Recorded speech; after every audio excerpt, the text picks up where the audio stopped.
이스라엘 백성이 거대한 여리고성 앞에 서 있습니다. 저는 이런 여리고성을 보면 아무도 아무 말도 하지 못했을 거라고 생각해요. 여러분, 너무 큰 문제가 우리 앞에 놓여 있으면 그 지진 사태처럼 아무것도 어떻게 생각도 나지 않는 그 압도감 같은 공격 자체가 불가능한 요새가 여리고성입니다. 공격 자체가 불가능해요. 가파른 경사지 정상에 여리고성이 위치해 있었는데, 그 여리고성은 특별하게 또 성 밖으로 3~4m 높이의 돌로 만든 장애물이 이 성이 있고 또 성 밖에 또 있었고요. 그것이 이 중앙에 있는 벽과 35도 정도 경사를 이루게 만들었다 그래요. 이중겹이죠. 거기다 바깥 벽은 이렇게 경사로 만들어서 어떻게 올라갑니까? 어떻게 당해낼 수가 없는 성을 지금 앞에 두고 있는 거예요. 무섭다고 도망칠 수도 없지 않습니까? 뒤로 들어가면 다시 요단강인데. 왜 하나님이 이런 상황을 두셨을까? 저는 가끔 생각합니다. 우리 마음이 이런 상황을 만나면 정말 약해질 수밖에 없는 것 같아요. 우리 마음. 여러분, 우리는 병원에 가서 건강진단 받다가도 의사 선생님이 전화 와서 따로 좀 만나야 된다 그러면 벌써 가슴이 쿵쾅거리지 않습니까? 뭐, 뭐가 있나? 이런 생각 때문에 쿵쾅거리지 않습니까? 저도 MRI를 찍은 적이 있었는데, MRI 그 관에 들어가는 것도 사실 심리적으로 쉽지 않더라고요. 꽉 막힌 곳에 들어간다는 것 자체가 뭔가 무슨 요란한 소리가 들리고, 해보셨어요, 여러분? 네. 어떻게 해야 될지 그때 기도를 제일 많이 한 것 같아요, 저는. 그, 그 동그란 튜브 속에 들어가서 있는 그 시간도, 참, 믿음을 갖고 있지만, 이거 모든 사람들이 검사할 때 이런 걸 하는구나. 이런 생각을 할 때, 참 인간이 얼마나 약한지 생각을 합니다. 그럼에도 불구하고, 여러분, 그런 검사를 하라고 의사가 그러면 안 들어갈 수 있습니까? 들어가야 돼요. 무서워 보이는 그 조그만 MRI 공간, 자석으로, 아주 강력한 자석으로 그걸 하는 거죠. 들어가는 거예요. 여리고 성이 있다고 피해갈 수 있습니까? 난 안 할래. 뭐, 그럴 수 있는 겁니까? 우리에게 닥쳐오는 문제를? 그럴 수가 없는 거예요. 가나안 땅으로 들어가는 다른 길은 없습니다. 여리고 성을 반드시 통과해야 됩니다. 그렇다고 뒤로 돌아갈 수도 없습니다. 뒤로 돌아가는 길도 차단되어 있습니다. 그러니까 하나님만 의지할 수밖에 없는 거예요. 우리 인생의 많은 경우에 사실은 하나님밖에 의지할 수 없는 경우가 큰 문제는 대부분이에요. 여러분 동의하시죠? 오늘 말씀에 보면 1절에 또 이런 표현이 추가되어 있어요. 여리고 성은 이스라엘 백성들로 인해 물샐 틈 없이 닫혀 있었고 드나드는 사람이 전혀 없었다. 왜 이런 표현까지 썼을까요? 출입하는 문이 있었는데 오늘 그 문까지도 닫혀 있었다라고 표현하고 있습니다. 사람들은 마음이 약해지면 이렇게 조금이라도 틈이 있으면 그 틈으로 들어가려고 했을 텐데 하나님께서는 그 문도 닫혔다는 거예요. 조그만 틈도 없다. 비껴가는 틈도 없다. 이 벽을 부수고 깨트리지 않고는 이 안으로 들어갈 수 있는 정면 돌파가 아니면 불가능하다. 이 얘기를 하고 있는 것입니다. 인생이란 여러분 무엇입니까? 이러한 물샐 틈도 여지도 남기지 않는 이런 장벽 앞에서 홀로 그냥 하나님만 의지하고 정면 돌파할 수밖에 없는 것, 이런 경험들이 연속해서 나오는 것입니다. 그런데 2절을 같이 보시겠습니다. 2절 제가 읽으면 그때 여호와께서 여호수아에게 말씀하셨습니다. 보아라, 내가 여리고와 여리고 왕 그리고 여리고 용사들을 내 속에 어떻게 했다고요? 넘겨주었다. 이 상황에서 이 긴박한 순간에 다 다들 떨고 있는데 하나님의 음성이 들려오기를 봐라. 뭘 보라는 거예요? 네? 봐라. See, look. 뭘 보라는 겁니까? 여리고를 보고 왕과 용사들을 너한테 다 넘겨주었다. 보이긴 뭐가 보입니까? 지금 전쟁도 시작 안 했는데. 근데 하나님은 여호수아에게 굉장히 중요한 얘기를 하시는 거예요. 봐라. 근데 여기서부터 이제 분위기가 반전되죠. 보라는 거예요. 우리에게 가까이 오셔서 귓전에 대고 하나님께서는 봐라, 봐라, 봐라 말씀하세요. 내용인즉슨 여리고 성을 내가 너한테 넘겨줬고 왕도 넘겨줬고 그 대단한 장수들 다 너한테 넘겨줬다. 나는 분명히 지금 이 기세에 압도당하고 있는데 하나님은 내게 음성 주시기를 너한테 넘겨줬으니까 잘 봐라. 이 도도한 건물 앞에 하나님께서는 지금 하나님의 승리를 말씀하고 계세요.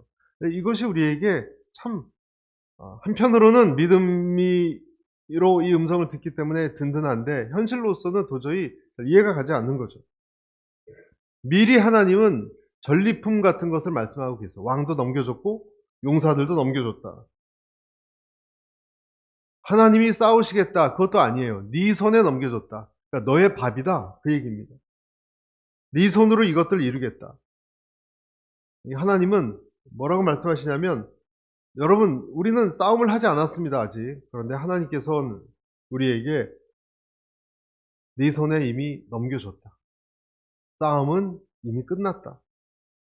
난 싸움을 하지 않았는데. 이 말은 뭡니까? 하나님이 뭘 얘기하고자 하는 것입니까? 여호수아 마음속에 마음의 싸움을 이겨라 얘기예요.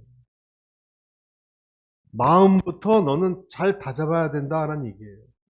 어떤 일이 눈앞에 코앞에 있을 때 하나님이 원하시는 것은 물론 우리는 몸으로 부딪혀도 됩니다. 먼저. 그런데 영적인 의미에서는 하나님은 그것을 가지고 하나님께 의뢰하고 하나님의 음성이 그것이 아무것도 아니라고 하면 여기서 이제 믿음이 나오는 거죠. 하나님의 말씀을 담대히 믿고 네 마음을 담대히 하라라는 뜻입니다. 여러분과 저의 마음이 담대해져야 할 때 담대해질 수 있기를 바랍니다. 아무 의미가 없었으면 이런 얘기 안 하시지 않았겠습니까? 잠언서에도 보면 4장 23절 무릇 지킬 만한 것보다 더욱 내 마음을 지키라. 생명의 근원이 이에서 남이라. 그래서 지난주에도 이제 연이어서 이제 연속되는 것인데 중요한 교훈이 기억나시죠? 여러분 오늘 중요한 교훈 한 가지가 있습니다.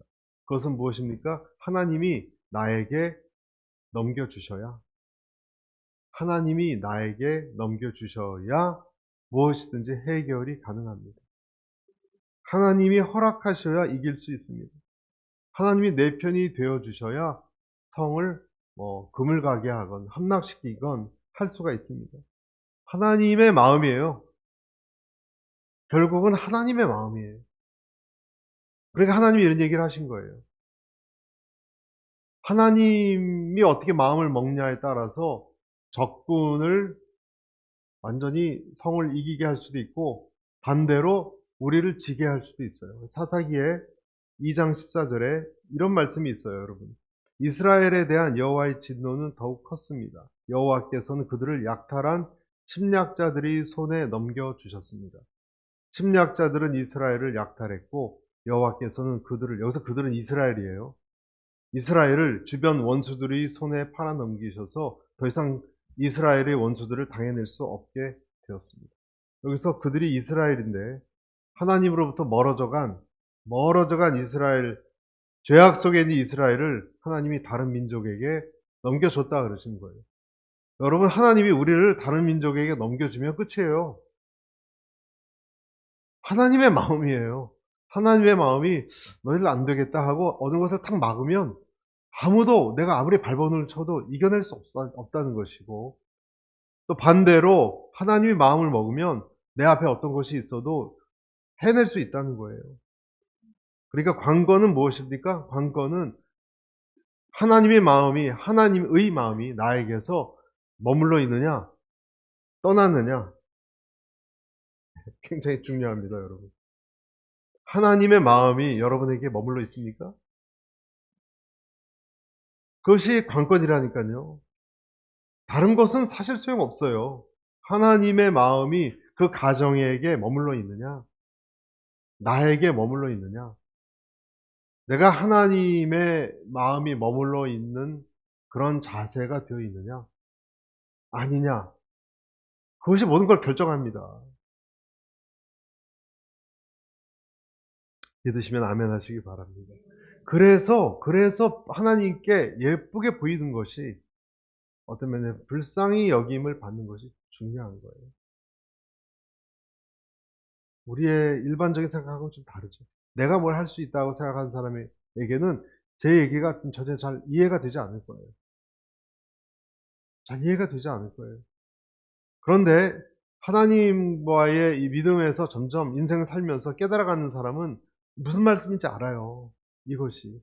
내가 하나님을 의지해서 하나님에게 긍휼히 여김을 받아야 모든 문제가 풀린다는 걸 알아요.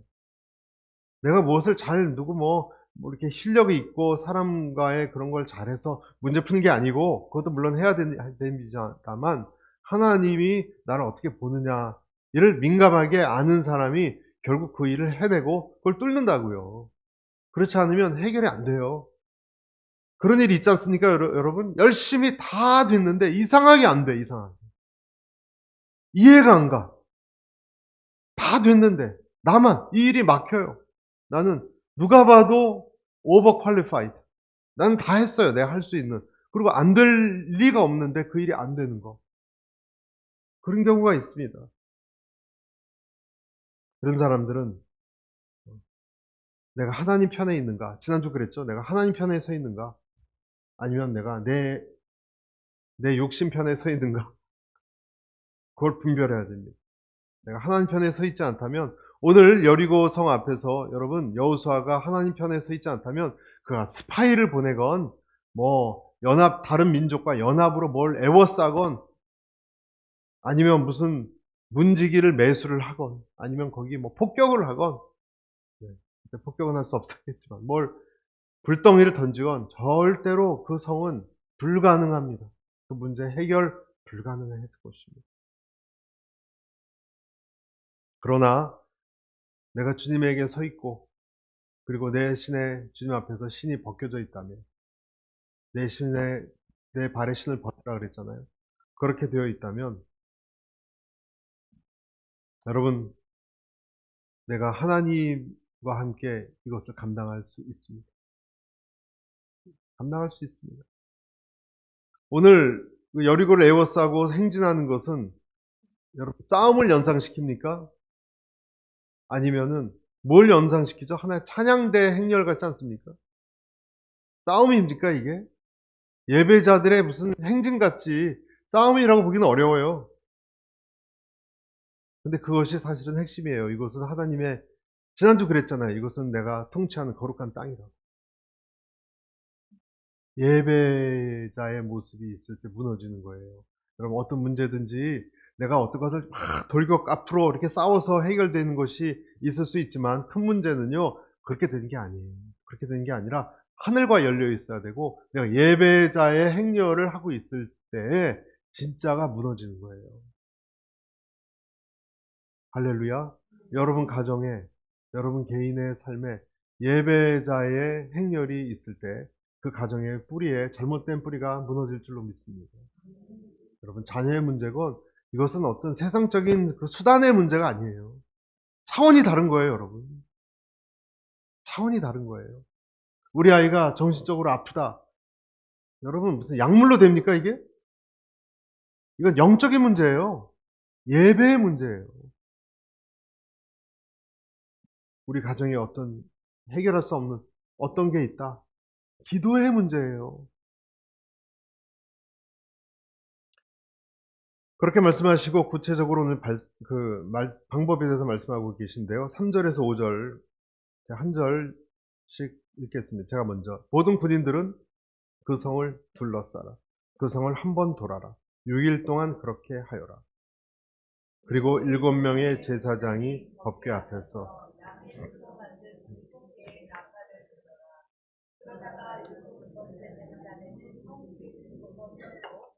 양들은 제사장들이 양의 뿔을 길게 불 것이다. 백성들이 나팔 소리를 들었을 때 모든 백성들은 함성을 질러라. 그러면 성벽이 와르르 무너져 내릴 것이니 백성들은 일제히 올라가라.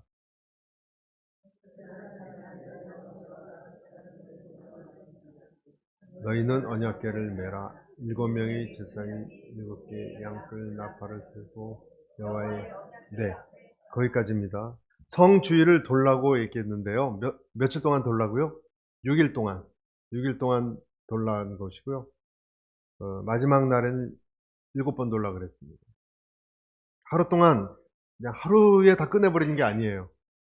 한 번에 한 바퀴씩 6일에 나누어서 도는 겁니다.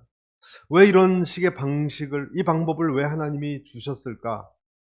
어떤 여긴 신비로운 무슨 어떤 기운이 있습니까? 이렇게 돌면 잘 모르겠어요. 잘 모르겠어요.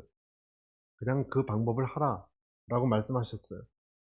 특별히 어떤 군사 전략으로 뭐 그렇게 하지도 않고 무장을 대단히 한 것 같지도 않고 제사장들과 찬양대를 앞세워서 그 여리고 성에 군사들이 꽉 차 있지 않았겠습니까? 지금 밖을 내다보고. 그런데 그 성 주위를 돌라는 거예요. 여러분, 이것이 위험한 일입니까? 아닙니까? 예?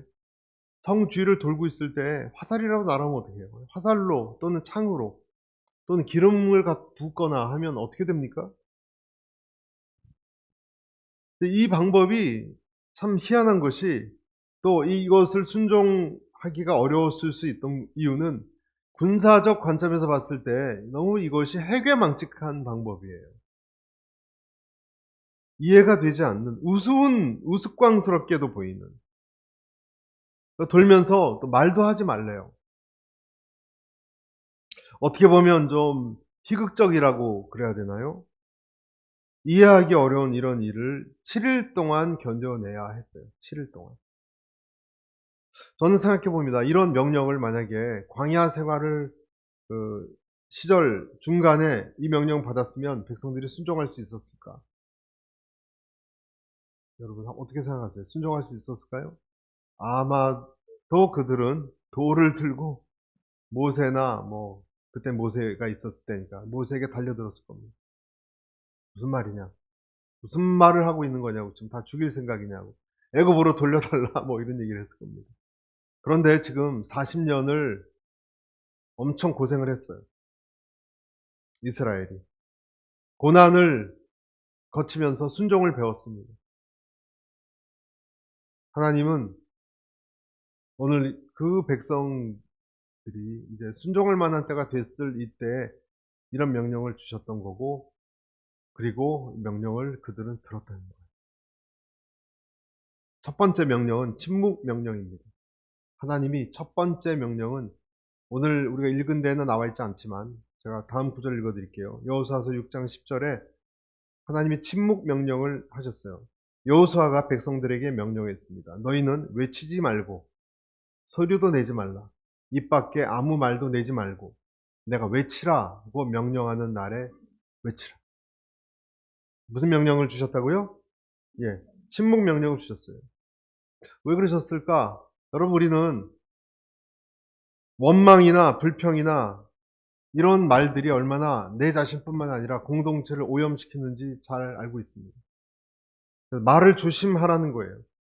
침묵으로 하나님 앞에, 이것도 훈련이다. 침묵으로 훈련받는 시간을 지금 가져라. 우리가 하나님 앞에 하나님의 능력을 힘입고자 할 때는요, 여러분 기억해야 됩니다. 우리 속에 있는 소리를 잠재워야 돼요. 지방방송을 꺼야 돼요. 중앙방송이 나오려면 지방방송을 꺼야 돼요. 내 속에 침묵하면 원망이 팍팍 부딪혀요. 우리 벽에, 마음 벽에. 뭐 하는 거냐? 말도 안 된다. 무슨 짓이냐? 원망들이 얼마나 나오겠습니까? 우리 속에. 근데 하나님이 조용하라는 거야. 한 사람도. 조용하라는 거예요. 반항하는 소리. 그러니까 각자가 다 이 백성들이 돌면서 각자가 다 속으로 싸웠을 거예요. 뭔가 얘기하고 싶은데. 옆 사람 보면서 야 우리 웃기는 짓 아니냐 이거 이런 얘기도 하고 싶지 않았겠습니까? 우리 뭐 하고 있냐 지금 한 3일째 돌았을 때. 그런데 아무 말도 못하게 했어요.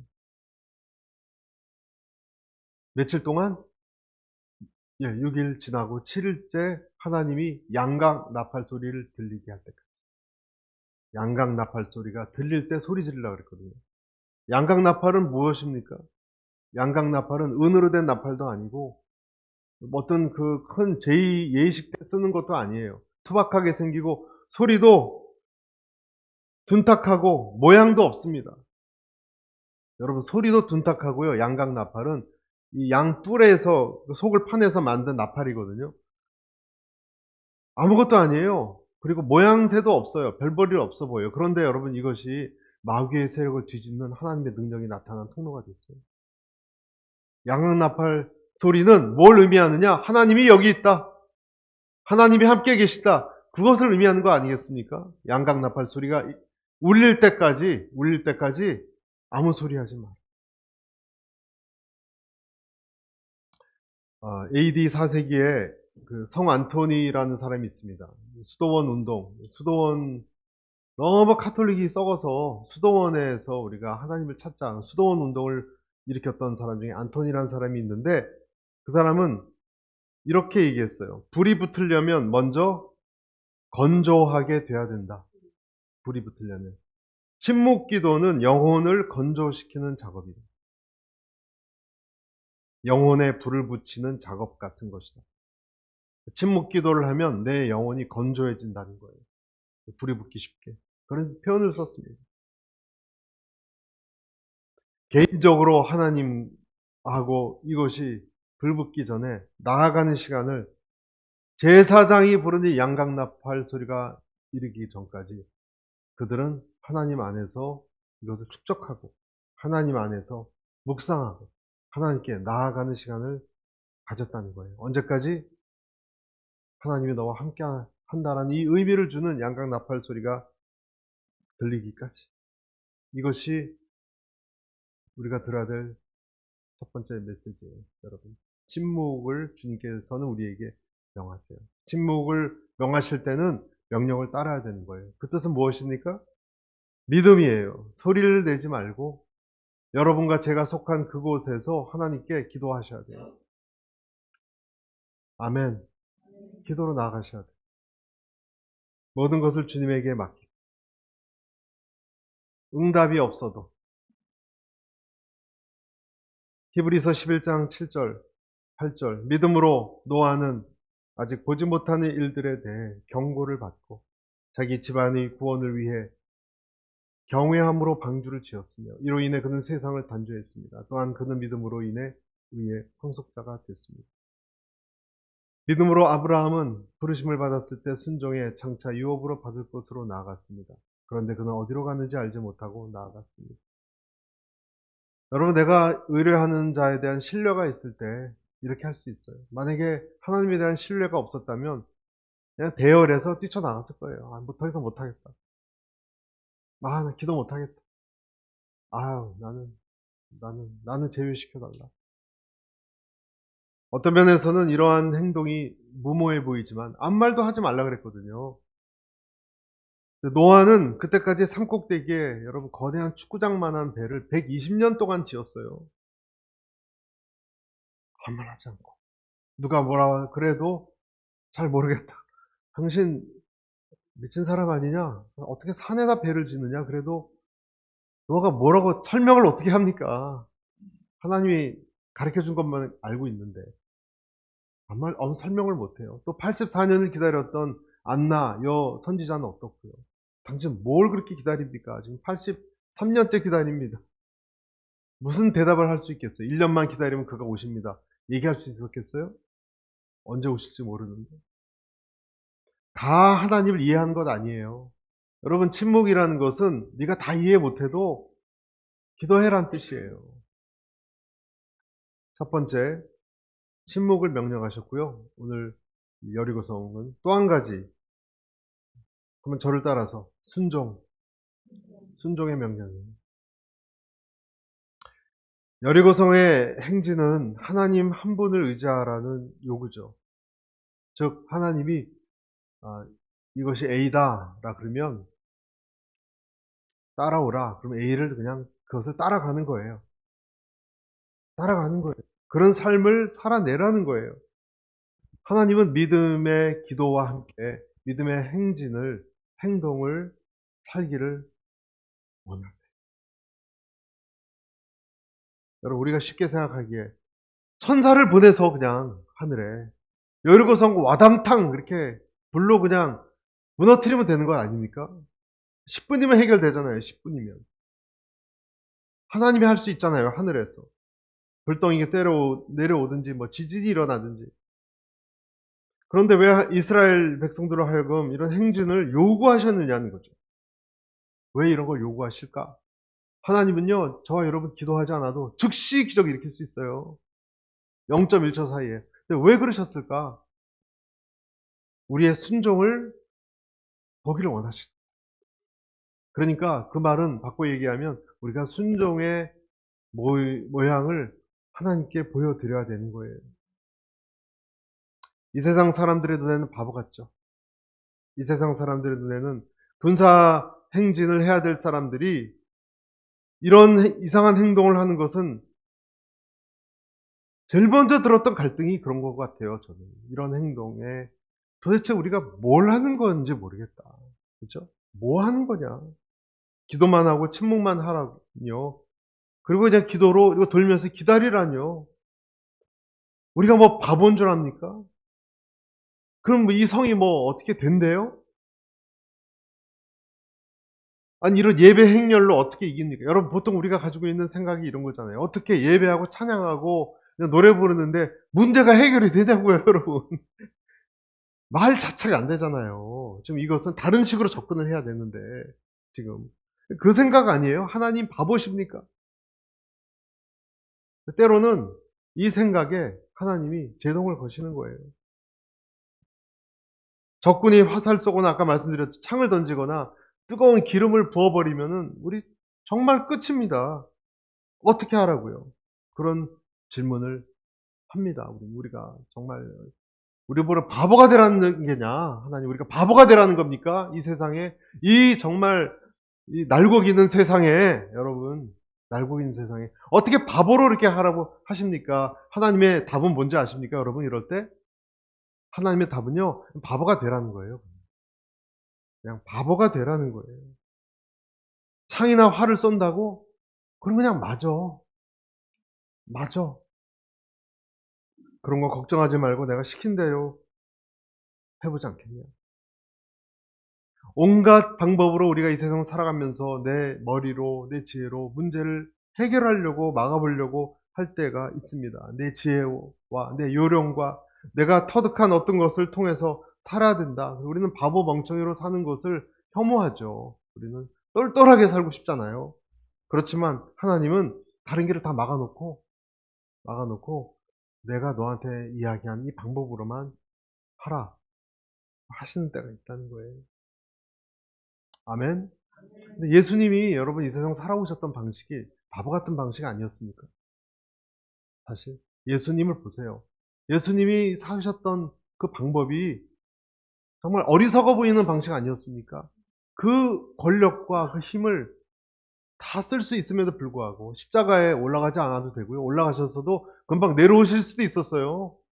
그런데 그는 그 권세자들한테 당하시고 안 당하셔도 됐어요. 끌려가시고 죽음까지 당하시고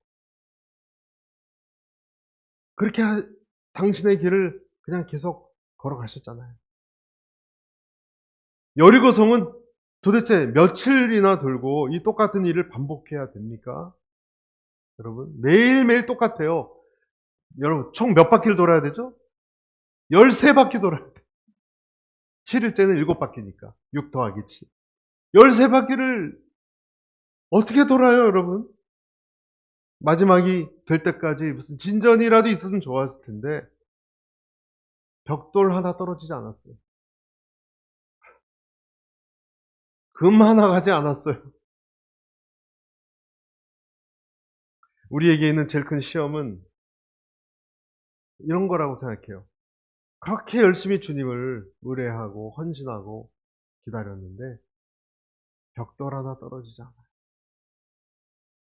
금 하나 가지 않아요. 전혀 남편이 편하지 않아요. 아이가 전혀 편하지 않아요. 더 나빠지는 것 같아요. 그럼 우리는 하나님 이렇게 헌신했는데, 봉사했는데 너무하시지 않습니까? 이런 생각이 우리는 들 수밖에 없죠. 그런데 하나님 말씀하세요. 너는 그냥 내가 처음 너에게 시킨 것만 행하라. 다 맡겨라. 답답하냐? 답답함을 당해라. 눈물이 나느냐? 눈물을 흘려. 그것이 내가 너에게 원하는 것이다. 괴로우냐? 괴롭고 억울하냐? 너에게 괴롭고 억울한 시간을 견뎌. 하나님이 행군하는 사람들의 마음을 전혀 모르셨을까? 다 보고 계셨어요, 여러분. 침묵한다고 소리가 하나님에게 안 들립니까, 속에? 다 보고 계셨어요. 하나님은. 극복하고 너는 끝까지 그 7일을 채우라. 이것이 우리에게 주시는 메시지예요. 또 말씀드립니다. 괴롭냐? 당해라. 깨져라. 억울하냐? 억울하면 당해라. 답답하냐? 네가 나를 따라오겠느냐? 너도 그 길을 걸어. 왜 미꾸라지처럼 너는 늘 여행을 바라고 기적이 일어나야 되고 금방 네 문제가 해결돼야 된다라고 너의 관점에서만 생각하느냐? 여러분, 우리는 그게 옳잖아요. 그렇죠? 저는 아무리 지금도 그렇게 생각해요. 저는 아직도 내가 기도하는 문제 빨리 어떤 문제 해결됐으면 좋겠어요. 저는 교회의 어떤 문제건 개인의 문제건 기도하면 빨리 해결됐으면 좋겠어요. 그런데 해결이 안 된다는 것은 하나님의 관점은 다르다는 거예요. 이유는 모르겠어요. 이유는 왜 이렇게 지연시키시는지. 근데 하나님 보시기에는 그 뜻 같아요. 더 당해야 돼. 내가 너를 누르고 있는 거 모르냐? 저 억울한데요. 좀 벗어나게 좀 해주세요. 주님의 뜻이 만약에 아닌데 넌 아직도 밑에 있어야 되는데 그러시면 어떡하시? 이게 너를 위해서, 너의 영혼을 위해서 필요한 거예요.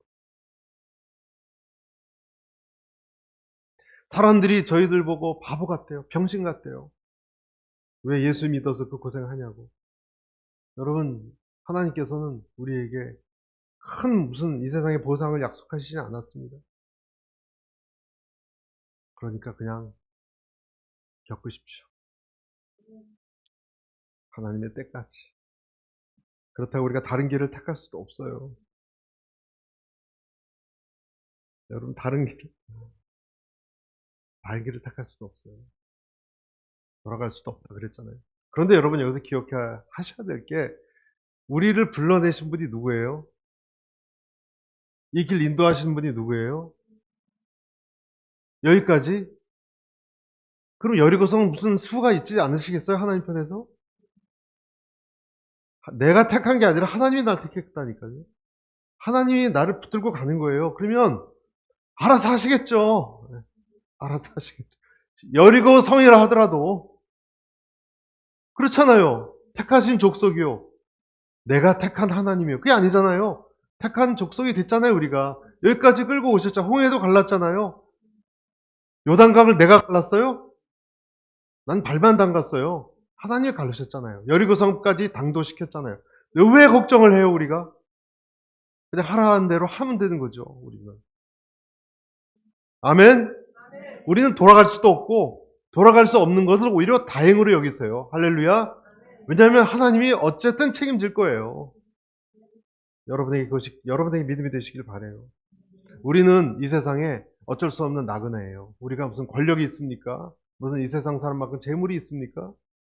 우린 그런 건 없어요. 그냥 하나님만 바라보고 쫓아가는 무슨 정치 기반도 없고 우리는 다 떠났어요 또. 특히 알래스카에 계신 여러분들은 본토 지척 아비집 다 떠났어요 우리는. 저도 떠났고 여러분도 떠났어요. 우리가 무슨 앵커리지에 무슨 지식 기반이 있습니까? 우리는 소수민족이잖아요 또. 우리가 소수민족이 무슨 누구를 의지하겠습니까? 추운 데 살고 있는 저희들. 하나님밖에 없어요. 우린 나그네예요. 나그네예요. 이 고생을 하면서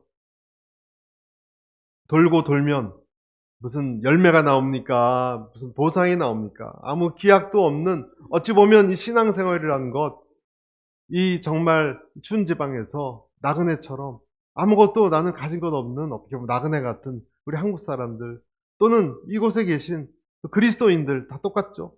그냥 하나님만 바라보고 믿음 생활. 특별히 여러분에게 기적이 있는 분도 있겠지만, 그렇죠? 기적이 없는 분도 많잖아요, 더. 근데 하나님은 그냥 돌라 그래요. 돌라 그래요. 그때 우리는 얘기하는 거예요. 하나님, 우리는 돌겠습니다. 우리 다른데 갈 데도 없고요. 다른 사람 따라가고 싶지도 않고요.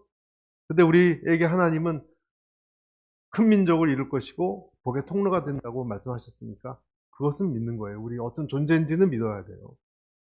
사람들에게 복을 주는 존재로서 우리가 하나님의 걸어가는 라는 길을 그냥 가는 거예요. 아멘. 영적인 통로예요. 우리 만나면 진적도 없을 수 있어요. 진척이 될 수 않을 수 있어요. 그냥 빙글빙글. 여러분 그 노래 아시나요? 우리 만남은 빙글빙글. 그 노래가 생각이 났어요. 아미. 네, 나미.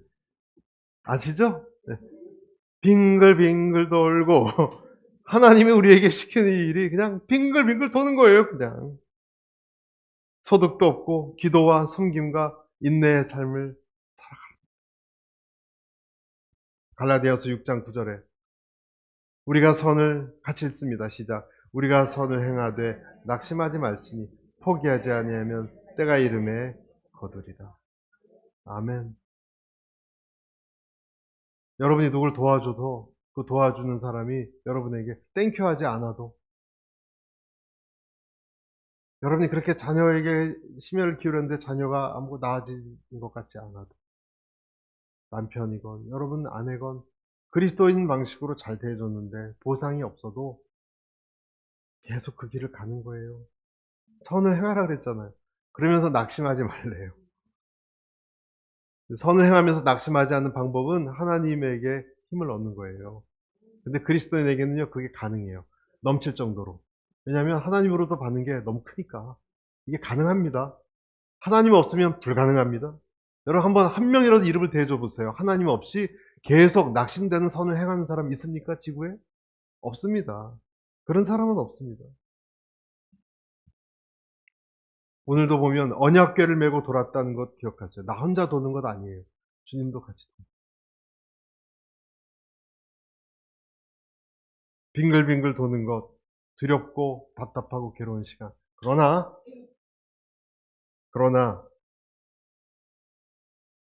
괴로운 시간이죠. 그러나 여러분과 저에겐 뭐가 또 한 가지가 있어요? 기대감이 있어요. 7일째 되는 날, 소리를 치를 때 무너져 내린다고 약속하셨습니다. 우리는 그냥 도는 것 아닙니다. 시험을 거칠 뿐이라는 뜻이죠. 하나님 입장에서는요, 진전되고 있어요. 그런데 우리의 눈에서는 진전되는 것처럼 안 보이게 하실 뿐이지, 영적인 세계에서는 여러분의 기도가 지금 먹히고 있어요. 진전되고 있어요. 아멘. 기대감을 가지시기를 축복합니다. 그것이 성경적인 것입니다. 그리스도인은 기대감이 있습니다. 내일 무슨 일이 일어날지 몰라요. 좋은 일이 일어날 것입니다. 올해도 여러분에게 저에게 좋은 일이 일어날 것을 기대하십시오.